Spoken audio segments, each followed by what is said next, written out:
বাংলাদেশ সিকিমও নয়, ভুটানও নয়, 18 কোটি দেশের মানুষ।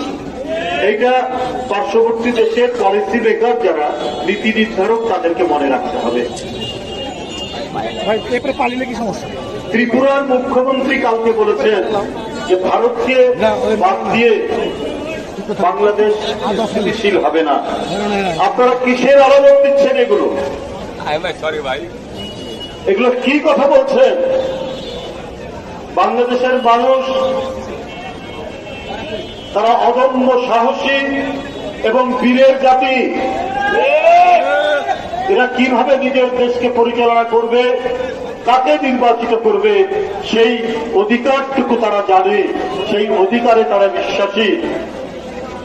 অন্য কোনো দেশ থেকে প্রেসক্রিপশন দিয়ে রাখা যাবে না। তাদের অত্যন্ত মনোযন্ত্রণা, তাদের